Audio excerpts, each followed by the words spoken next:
It's that time again. Hello everyone, I'm your host PensyFan19 and welcome to yet another Lionel catalog review.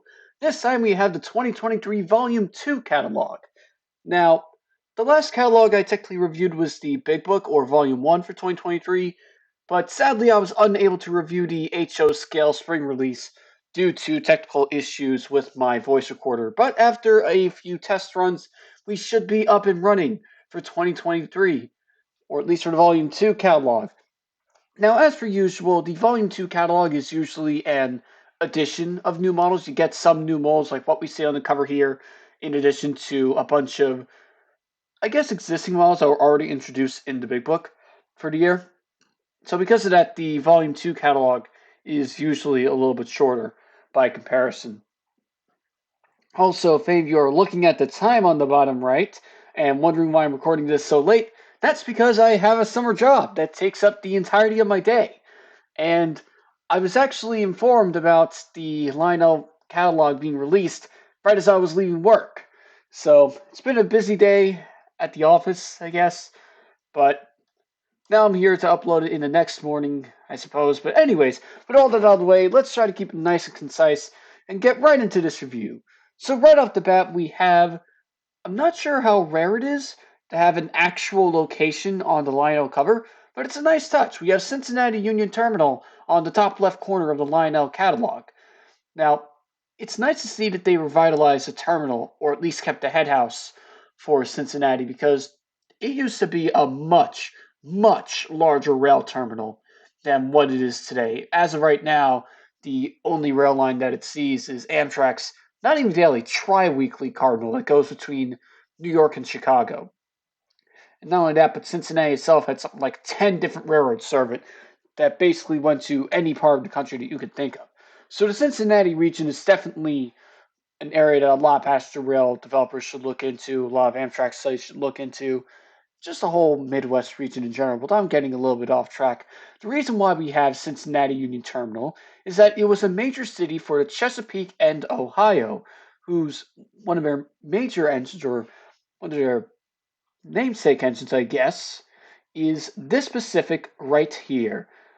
Unfortunately, I don't know the exact name of it offhand, the exact class, but it'll probably say later on the catalog. But funnily enough, the only service that's still serving Cincinnati, the Cardinal, is based on the Chesapeake and Ohio George Washington that ran between Washington, D.C., Cincinnati, and Chicago. And the engine that we have right on the cover is basically the number one steam engine, or the most common engine, that pulled this premier passenger train of the C&O before dieselization. So it's a nice touch to have a major station of the C&O that's not somewhere in Virginia like Newport News, and basically have to kind of represent this engine. It's a very nice touch. Like I said, we only have two chapters in this table of contents when compared to the five of the big book. Other than that, we also have your typical control your train on your phone advertisement, because everything's on the phone nowadays. We have, right off the bat, we have a very interesting front cover. I mean, the Seaboard and green boiler is definitely eye-catching, especially with the red roof. It's nice to see that Lionel is adding more color to a lot of their O-scale steam engines and still making it work. I don't know if this livery existed in real life. It probably did, but it's nice to see a little bit of light green or red when compared to just black after black after black, and maybe a little bit of white on the smoke box, but that's it.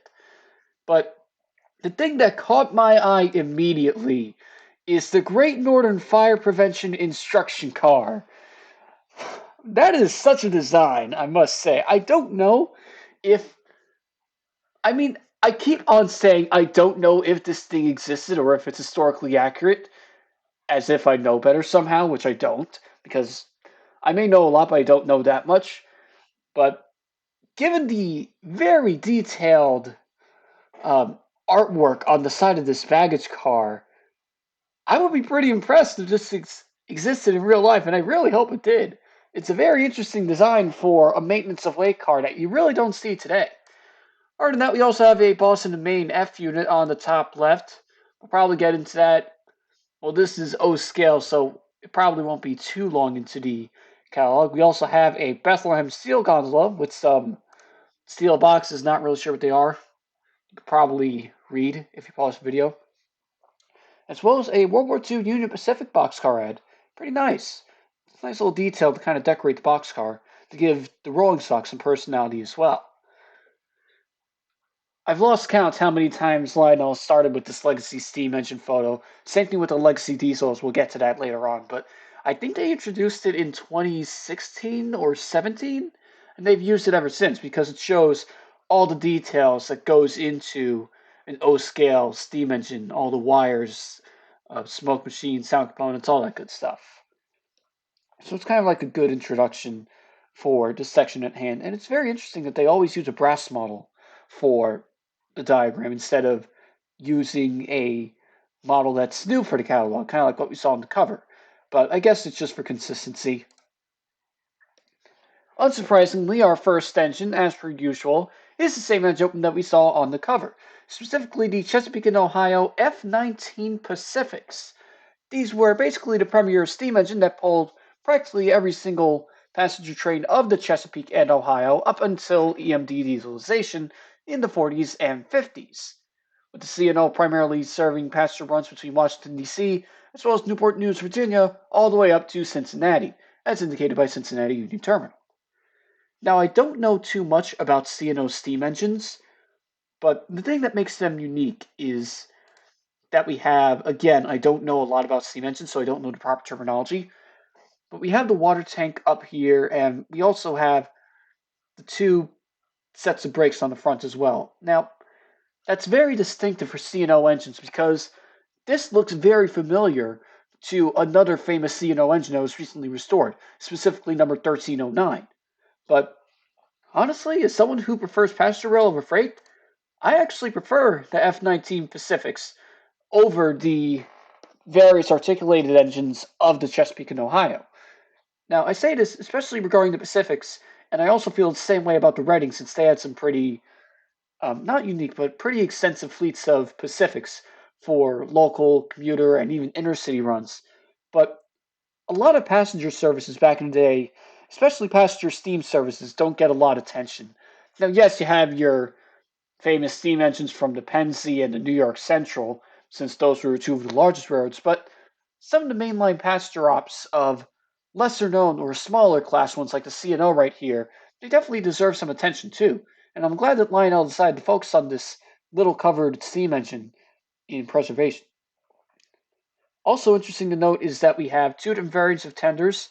You have I guess, a slightly more modern C&O logo on the first one, and notably on 493 over here, we don't have the yellow arrows on the top, and we also have a standard tender instead of the round one, which for some reason, I don't know if this is intentional or not, but something about the tender and the steam engine doesn't look aligned. It's kind of like they photoshopped it in last second, but I'm not that much of, I'm not going to nitpick about it that much, but I know Cal Unit Productions probably will. So I'll save it for them. But otherwise, it's great to see that Lionel is focusing on a little known class of steam engines instead of a diesel or a popular steam engine like the GS4 Daylights. So, yeah, good job on Lionel. And then in typical Lionel fashion, they introduce more fantasy schemes on the engine. Now, let's focus on the real ones first. We have Chesapeake and Ohio, 492, unmarked on the tender. Next, we have very interesting that they chose Pierre Marquette. I don't think the Pierre Marquette um, rostered any DC and no steam engines because the front end of this Pacific seems to be a uniquely Chesapeake and Ohio design. But it's interesting to do a little bit of, I don't want to say role reversal, but the reason why they chose Pierre Marquette is because the C&O eventually acquired the Pierre Marquette Railway sometime in the 30s or 40s, and everything that was on the Pierre Marquette eventually was painted in the C&O colors and given C&O lettering. But this is an interesting take to basically show it the other way around. And then down here we have the Richmond, Fredericksburg, and Potomac. I think they had these engines, but I don't exactly know. Although they definitely did a great job with the paint. They did a great job with the blue boiler tint. It sticks out just enough so that it's distinctive from not only the smoke box, but also the black on the other engines. And then we also have this very detailed tender over here, especially with the logo. So great job on the RF&P engine. And then on the left, we have our obligatory holiday theme engines.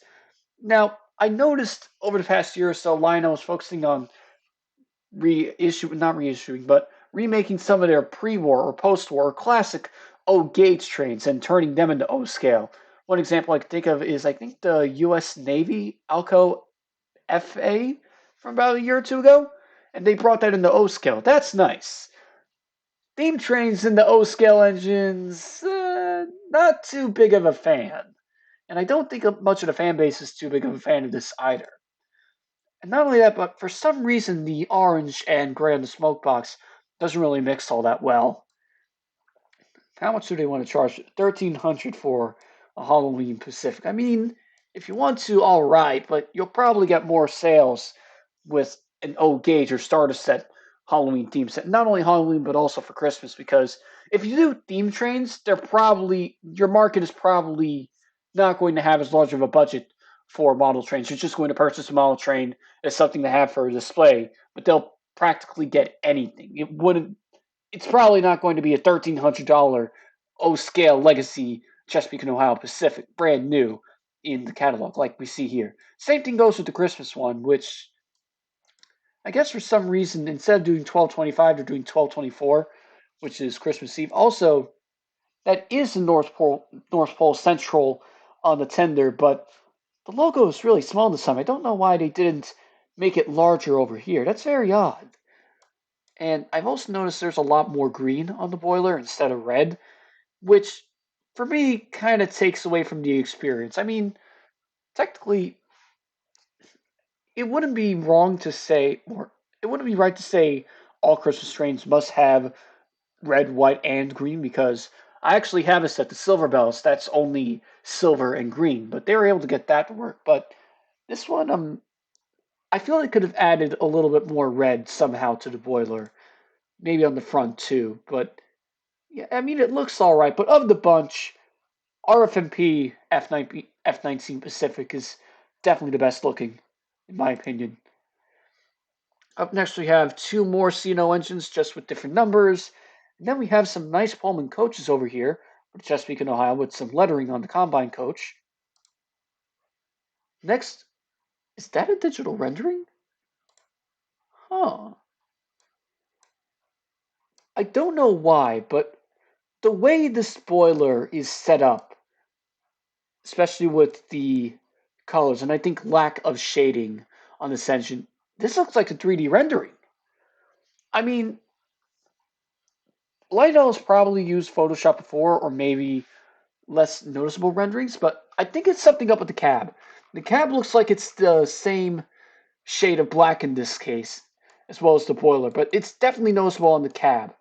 Maybe they have the wheelbase ready, but not the boiler, but something about this looks off, in my opinion. I mean, it's still a good model that they're representing, but maybe they still have to work on the final design, or at least a prototype model, before they could produce this catalog.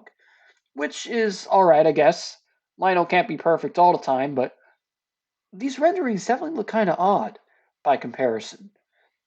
But other than that, we have a 2662, not sure of the name of it offhand, but it says it is the Mallet. That's what it is, a Prairie Mallet.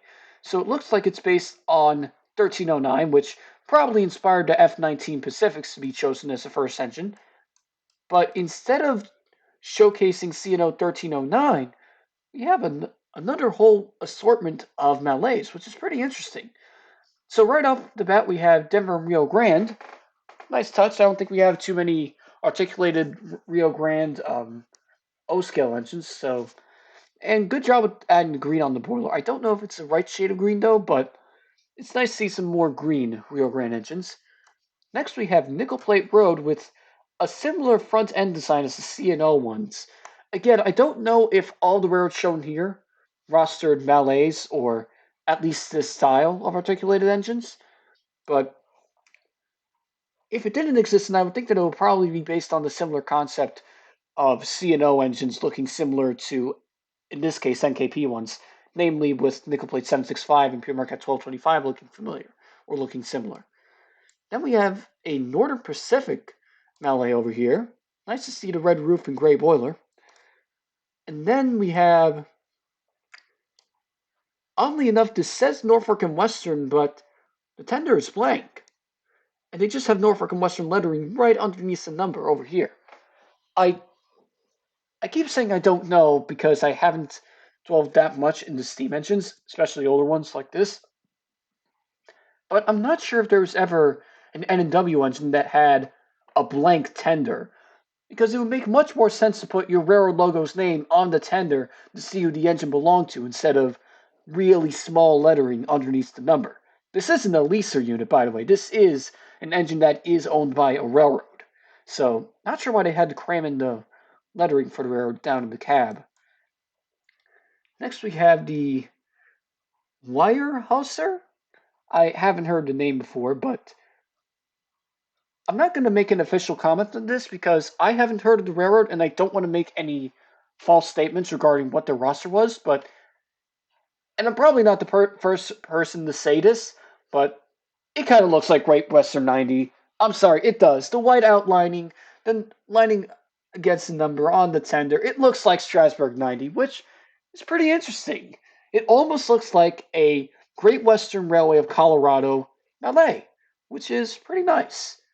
But yeah, this is definitely something that I'm going to have to look into, especially if it says that it's a timber company. Now, most logging railroads usually utilize much smaller shays, Heislers, and climax engines, but I haven't heard of many utilizing a full-on mallet like this. So I'll definitely have to do some research on this company, but it's another good example of Lionel doing their research, essentially, and highlighting some of the smaller railroads to be covered in their catalogs as well. So overall, I don't think they have a final prototype yet. This looks like a rendering, or at least something about it looks soft, but nice to see some representation with some of the larger engines. There we go. That's the star of the show. Very interesting that they put 1309 all the way on the second page of the class instead of on the front. But here is 1309, again, probably using the same rendering mold as of now.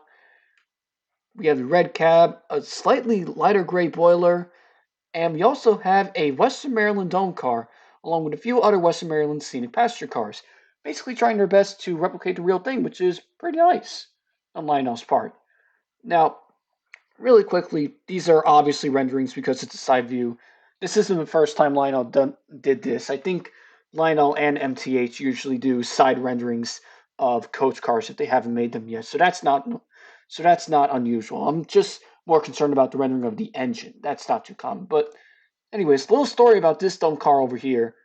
Western Maryland Scenic Dome Car Ocean View was actually Amtrak's last revenue dome car that they would usually attach on the Adirondack from Albany to Montreal.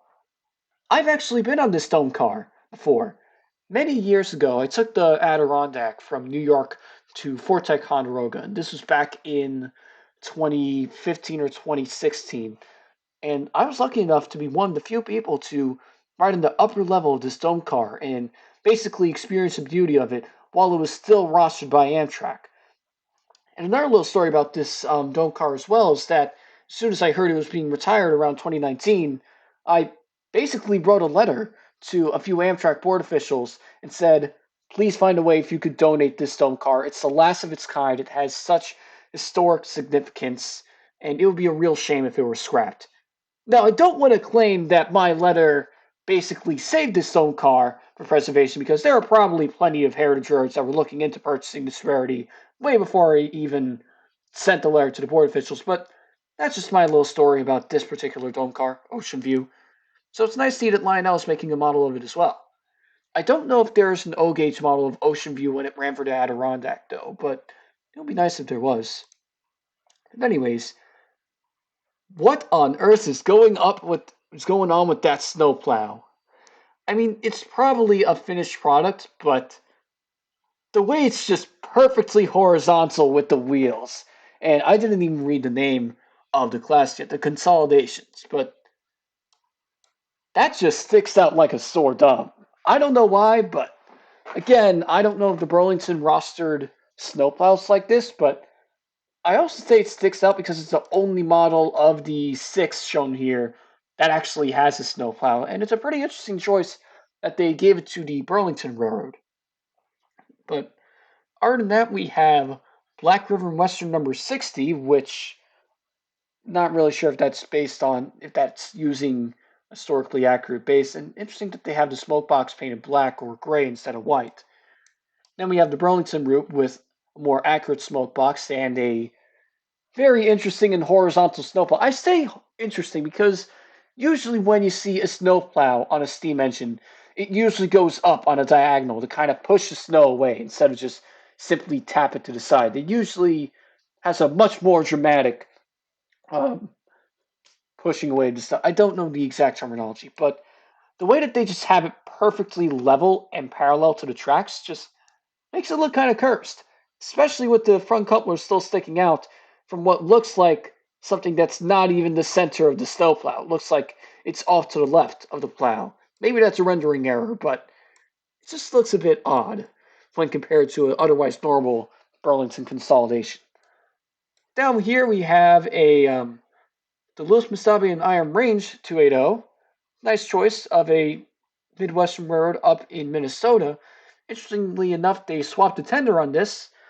Probably edited in. It doesn't look level with the engine again. Looks like it's on a slight angle, but interesting choice, probably based off of real life counterparts. So kudos to Lionel for focusing on that. Same thing with the Grand Trunk Western tender being different when compared to the other molds here. And you also have the addition of the number boards to the Grand Trunk unit when compared to Lehigh Valley, which is just a front headlight. Although, for a railroad that utilized a lot of red and black, this Lehigh Valley engine looks kind of bland, to be honest. Again, it's probably due to historic accuracy, but yeah, not one of my favorite Lehigh Valley engines, to say the least. And on the other end, we have this very well detailed Seaboard Airline engine with a huge Seaboard logo right on the side of the cab, big gold numbers on the tender and the cab, and this very well painted mint green boiler, along with black domes that are still different enough that contrast very well with the gray smoke box. So, of the bunch here, I would definitely say the Seaboard consolidation is one of my favorite. Again, it feels like this is a rendering than a final model, but yeah, this looks like some sort of computer texture than a finished. Um, Something about this looks like a CGI model when compared to an actual product, but that's just me. Anyways, we have the Pennsylvania Railroad M1 with both a regular tender and I think they were called transcontinental tenders. And you can see the size difference between these two. One's twice the size of the other, with a much, much larger water tender, or yeah, much larger water tank, I think. It's late in the night, I can't really. Sorry if I sound a bit tired or a bit off, but it's been a long day. Anyways, you also have a little crew cab on the top of the tender, which was actually pretty common for some Penske steam engines, and this was included in some earlier O-scale models of Penske engines as well. So it's nice that they were consistent with that. But yeah, we have a pretty interesting arrangement of slightly different variations of Penske schemes. We have closer lettering, more traditional Pennsylvania lettering on this tender, a lot more red on the top of this one in terms of the roof and the tender itself. This is the earlier spaced out version of the Pennsylvania Road. Very interesting that Lionel picked up on that font of the Pennsy. Then we have a more standard one with a little bit less colors. And then we have one with even less colors and with more spaced out lettering. And it's practically the same over here. But yeah, nice to see some more Penske engines. Even though the tender is practically the same size as the engine, this isn't really Lionel's fault. This is just them trying to be a scale model or scale accurate to the real thing. So it may look odd to see two drastically different tenders behind such a large engine, but at least it's a little bit better when compared to the last catalog. And next, we have, I was looking back at the Big Boy, why am I the Big Book catalog, Volume 1 of 2023, as a little bit of a test run to make sure that my screen recorder worked this time. And I figured, considering how they've made an Overland livery of the Challenger and got ridiculed for it, it's interesting to see that they didn't do it for the Big Boy. Maybe they figured the Overland livery is a bit too much or a little bit too far out there for Union Pacific. But then they released this. So, if anything, well, first and foremost, the thing that definitely stands out is this huge block of yellow right in front of 836. I mean, I feel they could have done a little bit of a better job painting it brown or red, so this way it's not just a huge block of yellow right at the front. Now, if this were Britain, this would actually be up to code because every British engine in multiple unit is in fact required to be painted yellow at the front, or at least they were up until a point. But for some reason, I don't really feel this paint scheme works on a traditional boiler. Something about the lining doesn't really align all that well, as well as the gray. Not to mention the pilot wheels are a different shade of gray when compared to the drivers, although I think that's a common issue with the other FEF models as well. But yeah, this is definitely one of the largest, one of the most eye-catching variants of the ones here. And of course, we get the two variants of the Greyhound livery, but this one is actually more accurate because 844 was in fact painted into this gray and yellow paint scheme. And oddly enough, despite having this paint scheme correct, they didn't get the number right. 844 was renumbered to 8444 because of the recent addition of a GP30 numbered 844, which I made an episode of Remarkable Engines on. Feel free to check that out, by the way. But I think whenever this engine wore this livery, it was usually numbered 8444, and I'm honestly quite surprised to see that that specific number is not represented here.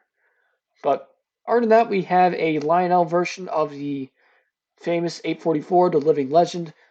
I'm not really sure when the last time 844 was made in O scale because I think for an engine as famous as this one, it would have had at least 2 or 3 different O scale models by Lionel sometime in the past. So I'm not sure when the last time they released this was.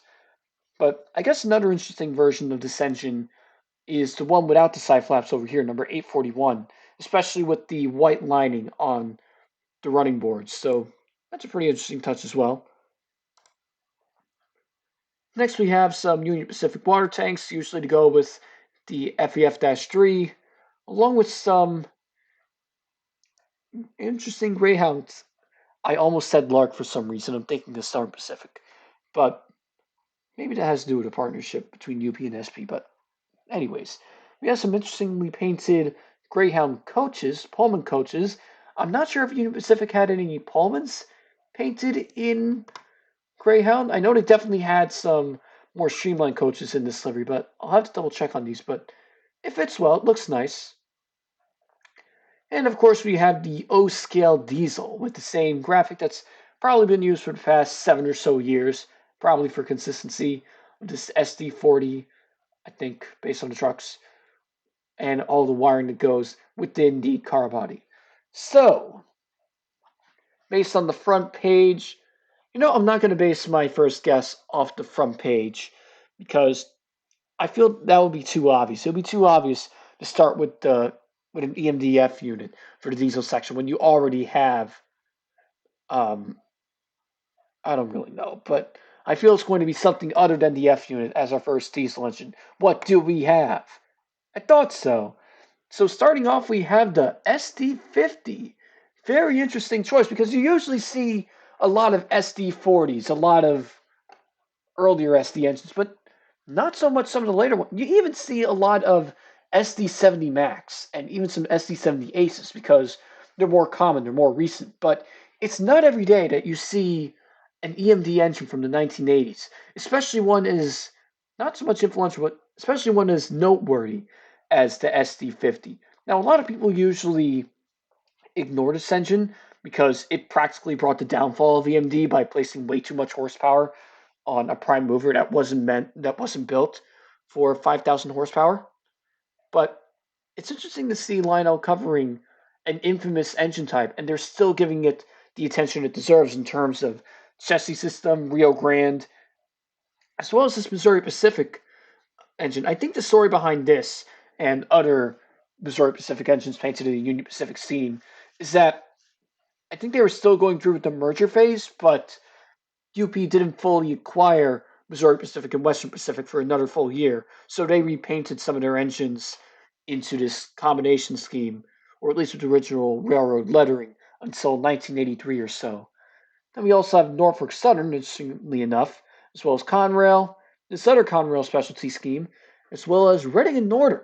So once again, adding a not only are these all historically accurate, but it also adds a bit of modernity to the bunch. So that's pretty cool. Next, we have some SD70 Aces, which I'm sorry to call this out, but that is not the right shade of orange for the CNJ. It looks more yellow than orange, which, congratulations, you created the Santa Fe SD70 Ace. All you gotta do is just replace the CNJ lettering and logos with Santa Fe, and there you go. But again, I don't know if this has to do with rendering issues or just the way it looks in the catalog, because sometimes there might be a lighter or darker shade of gray in the catalog due to lighting when compared to what the engine actually looks like when delivered. But everything else looks pretty interesting, looks good for the most part. And just as interesting is Union Pacific's modern paint scheme, where they replaced the flag on the side with the more traditional Union Pacific lettering, as well as a larger shield on the front. Although I don't necessarily remember if there was this much gray on the top of the engine, so it's a interesting look. It gives it more of a gray feel in yellow, so it's pretty interesting. Speaking of Santa Fe, here's a Santa Fe GP30, along with a few other GP30s, including one which, once again, doesn't have the right shade of yellow. I mean, I usually don't call out color scheme flaws, but come on, the grab iron, even a grab iron is the right shade of yellow. Why didn't they fix it here? I mean, again, I'm sorry to be so harsh, but this is just a huge difference. I don't think there are any sun-bleached X-rated Conrail units like this, where the difference in yellow between the side of the engine and the sidebars was so huge that it resulted in this. But other than that, it's nice to see some former Conrail patch units in O scale, as well as Penn Central. You don't see ex Penn Central Conrail units that often either. You also have the Alaska Railroad in one of the earlier liveries, along with the classic Penn Z, Santa Fe, Wisconsin Central, and New York Central. So, nice representation of a great class of locomotives. Next, we have Frisco, Santa Fe Bluebonnet, as well as Burlington.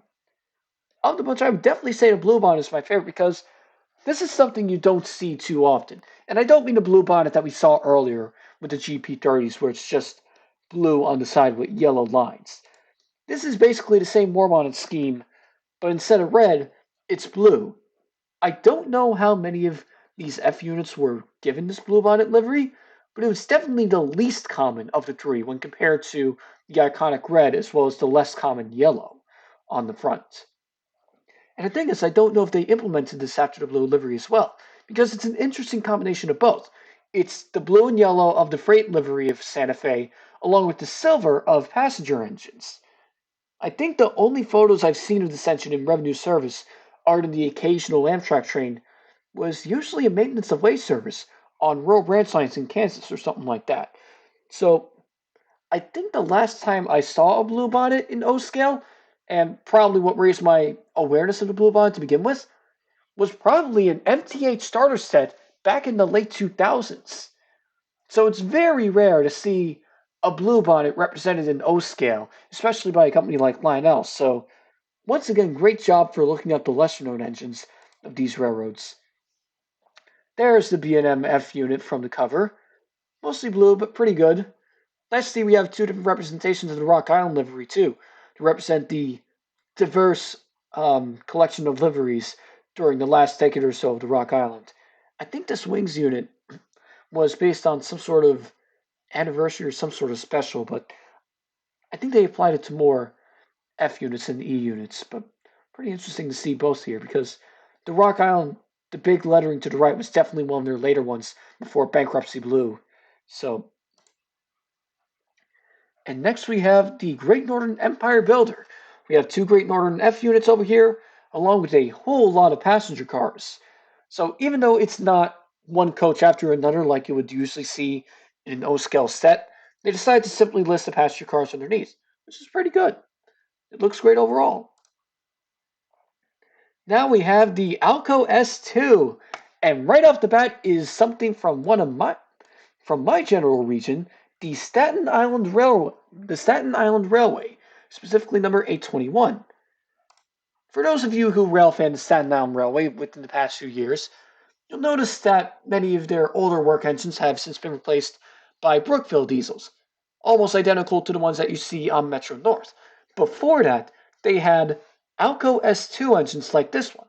I believe this engine, number 821, is currently preserved on the Catskill Mountain Railway, if I recall correctly, but I'm not sure offhand. But very rarely do you see engines or switchers from the greater New York City region, like Staten Island or BEDT or Long Island, be represented on a national level in an O-scale catalog like this. So, very good job for not only choosing Staten Island, but also being accurate to the actual scheme for what was actually used by Staten Island, especially the NYCTM over here. So it's a rare instance of some technically subway rolling stock in the catalog as well. Next, we have some other smaller railroads, such as the Archer Daniels Midland, along with an early version of Canadian Pacific. You don't see this livery around too often for a lot of CP diesels. Next, we have Lehigh in New England. NASA, apparently. I don't know if they painted their S2s in this scheme. It was definitely on the later EMD engines, but I'm not sure about the Alco ones, as well as the classic United States Army. So very good assortments of lesser known rares and some pretty good surprises when it comes to paint schemes. Hmm. Next we have a Lehigh Gorge Scenic Railway Legacy set. Now I don't think this is the Reading and North. It might be because of the SD50, but this is another scenario where it's an O-scale set where by any other means or any other circumstances, there's no way it would be accurate. But in this case, it is. Because the Lehigh Gorge does in fact utilize SD50s to pull 1920s or 30s era Reading coaches with a caboose on the back. So what may look like unrealistic on the outside, if you look into the history, it's actually accurate to daily operations on this railway. I haven't been to this railway or to Reading and Northern, although I hope to in the coming future because it's such a great place to visit and it's a great place to rail fan. And yeah, it's nice to see that Lionel is picking up on some of the more popular tourist roads. You have the Lehigh Gorge Scenic, you have the Reading and Northern, you have the Aberdeen, Carolina, and Western. So yeah, it's a nice trend that Lionel is following to not only pick up on famous tourist railroads, but also to pick up on recent acquisitions of recent paint schemes. So this way, they're still kind of trendy. They're still keeping up with the times with their models. Next, we have a pretty nice Western Pacific set. You don't see too much Western Pacific stuff in O-scale, although I can't help but feel that something is a little bit off with the proportions or the angles of the WPF units over here. I don't know if it's a rendering issue or the way the camera was set up, but something about the B end of 918 does not align with 921, and I'm not sure why, but anyway, do the couplers even? Nope, the couplers don't line up. The couplers do not line up with the freight car, so I'm taking away 5 points. Actually, that's the wrong scale, but I don't even know who that was based on. That was based on a joke from who's now Rex the Rail fan. He did a parody review of I think a Scale Trains review, and one of the things that they took off points for was the couplers not being the right height. So that is now expanded to O gauge renderings. Yay! Likewise, I don't think the caboose is going to be much taller than the intermodal container out of all things, but other than that, this is just a rendering. It'll probably be fine in the finished result. Part of that, we have a pretty big M1 set over here. Well, by big, I mean big engine, but not too many freight cars behind it, which is fine because that's probably why we have some freight cars to be added on later on. Next, we have the American Orient Express. I don't know if this was covered in O gauge before, but it's pretty interesting to see Lionel covering a relatively popular excursion service that was around in the mid 2000s. And you can occasionally still see a few AOE cars in private car service. Hey, there's Ocean View. I was just wondering um, if anyone made an O scale version of Ocean View for Amtrak. And I think this was the last livery it was in too. I think it was for their 40th anniversary. Not to mention an official Amtrak license. But yeah, it's nice to see that Lionel is covering these relatively famous passenger cars. Although I'm not sure what the story is behind the Southern Pacific MOW RPO, and especially the Union Pacific one right here.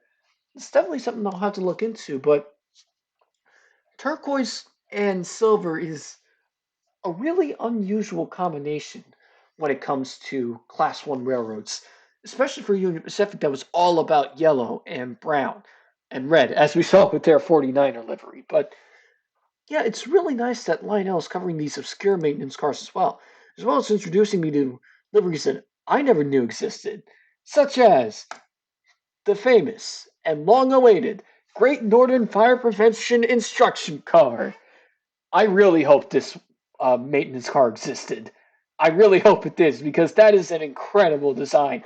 And props to Lionel for the very detailed edges on the side. If this was a real model, then it definitely took a long time to scale. I could definitely tell about that. But other than that, we also have a training car, which doesn't really look too different from a dining car, other than the words training car. Next, we have X201, which is a kind of rare example of, out of all things, an observation deck being converted for maintenance of way. I mean, come on, guys. You couldn't convert a regular coach. You couldn't keep the open deck car as it was. You couldn't put it on passenger train or give it to a museum. Come on, not the maintenance, not the observation car. Well, I guess it's one way to preserve it over time, but that's just me. Down here we have a regular converted coach like Milwaukee Road in New York Central and Pennsylvania. This is a more common fate. Usually, extra coaches would be converted for maintenance of way cars because they are more common and more basic to convert when compared to a luxurious observation car like the Rio Grande. But yeah, I'm definitely going to have to do a lot of research for the rolling stock, which is definitely the first time I've had to do so for the rolling stock category. Usually, I just fly over this section in order to get to the engines. So, great job for focusing on the rolling stock. Next, we have some more theme O scale cars, namely Area 51. Very interesting that they have an O scale theme for an O gauge topic, namely the Area 51 starter set. I'm not sure how much longer the gondola is over here when compared to the rest of the set, so that might make putting together a larger set more complicated. But other than that, you have Bethlehem Steel, Graffiti, PNLE, Reading, and U.S. Army. Next, we have some more freight cars, although I don't think Strasbourg had their own wooden boxcar like this, especially not in this big lettering.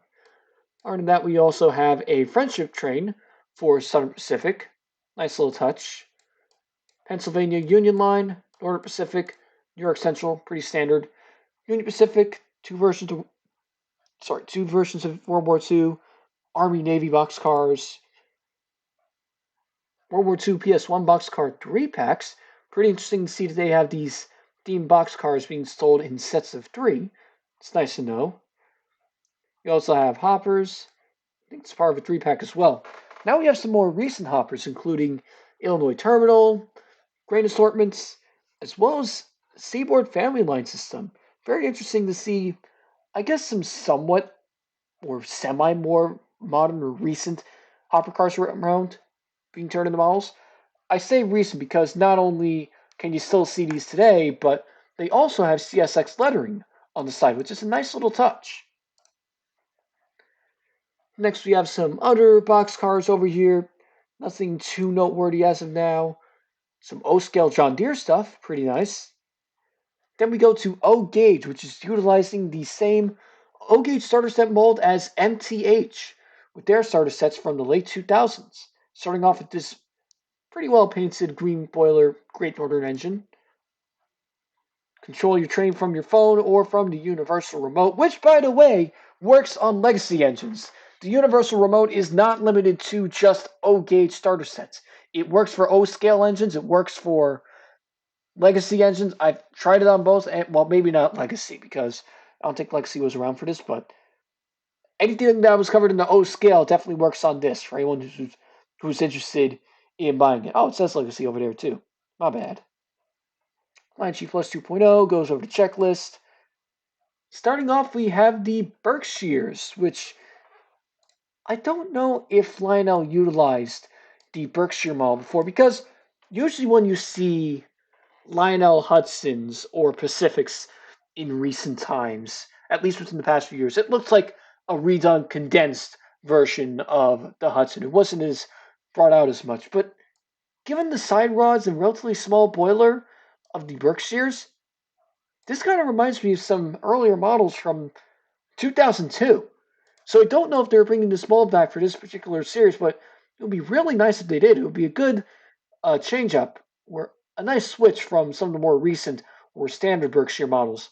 And I guess they kind of had to do this to include the larger driver wheelbase. But other than that, we have the classic Lionel lines, American Railroads, Detroit, Toledo, and Ironton, along with Santa Fe. I think they used the Santa Fe engine in the 2002 catalog. 2001 or 2002, I remember seeing this exact engine with this exact mold somewhere in a very early Lionel catalog before. But yeah, pretty nice. Next, we have some GP7s for Rio Grande, Aberdeen. What is that? Aberdeen and Rockfish, which is a lesser known but still pretty nice model. CNJ as well as Rock Island. You didn't see too many Rock Island Jeeps in this livery. Usually, it was classic maroon or bankruptcy blue. So it's nice to see some Rock Island models in this lesser known uh, or lesser known variant of Rock Island GP7 liveries. Here's that standard O gauge MTH set that was shown in the beginning. Looks very nice. Now we have a Looney Tunes train with a new F unit, as well as a new handcar, boxcars. And now we have some American history boxcars. Look pretty interesting. 250th anniversary of the Boston Tea Party. Nice. Along with another version of the Boston Tea. Oh, wait, no. Along with this boxcar, the Wright brothers, and the Gettysburg Address. Nice. A lot of anniversaries this year for the US. And then we have the ever so classic, as featured in the Pennsy Fan periodical, the Weather Balloon Defense 2-pack, including the weather balloon over here, as well as the rocket over here to interfere. Definitely not based on current events, or definitely not intended to be based on recent current events, right? Ah, well. We also have a collector's edition Mickey and Minnie handcar over here, along with some different handcars and slightly different liveries or different paint schemes as part of Disney's 100th anniversary. We also have a Strasbourg trolley. Huh, interesting. Not sure why they chose a trolley out of all things to represent Strasbourg, since they don't really have any trolley systems running at the moment, but interesting. Next, we have this other commemorative boxcar. Looks nice. Lionel website, Lionel train set. And just like that, we wrapped up another Lionel catalog. Some pretty wacky paint schemes in there, I must say, but definitely much more attention was made to the rolling stock out of all things. And it was the first time where I had to focus on rolling stock in this history, because there were a lot of paint schemes or conversions in there that I was never aware of. And great job for Lionel again for representing a lot of smaller roads, especially with their Alco S1s. So best in show, so I'm officially going to call it now. Best in show for this catalog undoubtedly goes to the RF&P F-19 Pacific. It's a great combination of blue, gray, red, and detailed lining, rivets. Everything just works perfectly for this engine. So this one is best in show for the catalog, or at least best steam engine in this case, since I might as well do steam and diesel. Best diesel, on the other hand, hmm, I don't know if I should be biased and go for my hometown New York City Alco S2, or if I should go for the SD50s. So I guess by that standard, I'm going to go for the Rio Grande SD50 as best diesel. So with that out of the way, thank you all for watching this PensyFan 19 review of the Lionel catalog. Apologies if it's a little bit late. Um, Better late than never, as they say, to review this catalog. And if you enjoyed the video, don't forget to like, subscribe for more. Have a good day.